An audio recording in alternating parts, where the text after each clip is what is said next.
करून दे बाबा. मी किती जस्टिफिकेशन करण्यात काय अर्थ नाही. माझा उद्देश तसा नाही, माझा उद्देश असा आहे, मी असं नाही मानत की शुभ आहे किंवा शुभ आहे, माझं तसं नाही, प्राणी मात्राला मदत केली पाहिजे, हे सगळं वाया काय बरं वाटते. उद्देश सांगतो वगैरे हे थेरॉटिकली मस्त वाटते, तुम्ही जस्टिफाय करू शकता. नाही बोलता आलं तर थोडा हुशार तुम्हीच व्हाल, पण तरी तुम्ही बरोबर आहात असं नाही सिद्ध नाही. पण जेव्हा चिंतन करतो आपण तेव्हा असं वाटतं नाही रे तसं नाही, हे तसंच आहे. पण त्याने आज चिंतन केलं. ही जी पायरी आहे, ही जी पायरी म्हणतो ना ती, आता त्याने काय केलं, एक्सेप्ट केलं. बरं का, त्याने काय केलं, एक्सेप्ट केलं. एक्सेप्ट केल्यानंतर, स्वीकारल्यानंतर तसं नाही, हे असं आहे की पहिले स्वीकारा. स्वीकारल्यानंतर तुम्ही जर वागत नाही तेव्हा तुमचं मन तुम्हाला खाते. अरे मी ते हे स्वीकारलं पण माझ्याकडून ते होऊन लागलं. पण जेव्हा तुम्ही स्वीकारतच नाही तेव्हा तुमचं मन तुम्हाला खात नाही. बरं आहे का. असं जर तुम्ही इथं स्वीकारलं किंवा होळी खेळणं बरोबर नाही, स्वीकारलं तर तुम्ही होळी खेळू शकत नाही. आणि खेळलं तर तुम्हाला अपमान वाटतच नाही. तुम्हाला वाटतं अरे मला माहीत असून पण मी करतोय, याला तर माहीत नाही मला, पण तुमचं मन तुम्हाला खातं. पण जर तुम्हाला असं विषय सुरू आहे की होळी खेळणं बरोबर, असे म्हणता होळीने मैत्री वाढते, एकामेकाचे संबंध चांगले होतात, एक दिवस असते, एक दिवस एन्जॉय करायला काय हरकत आहे, असं जर तुम्ही म्हणता तर तुमचा प्रश्न सुटला.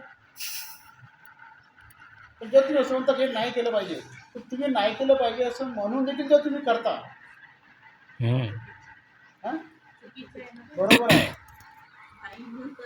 ते जास्त बरोबर आहे. हां सगळ्यांना म्हणून लागलं का. आता बघा मी तुम्हाला यासाठी पण उदाहरण देतो. मला उदाहरण द्यावालाच आवडते, तर मला माहिती आहे उदाहरण दिल्यावर ते गोष्टी संपतात.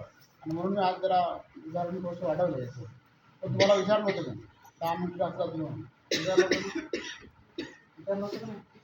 तेव्हा खबराला काय नाही आठवलं नाव बरं रामटेक.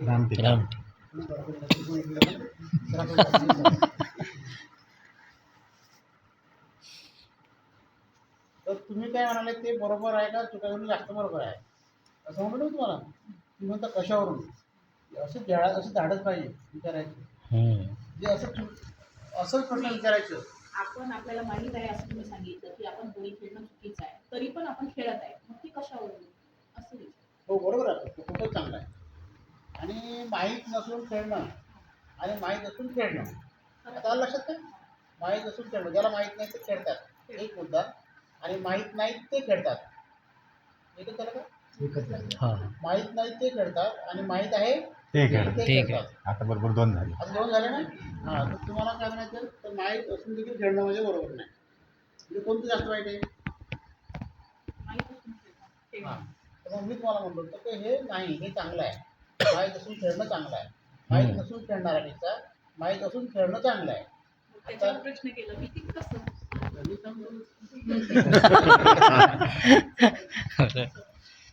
आता पुन्हा एक उदाहरण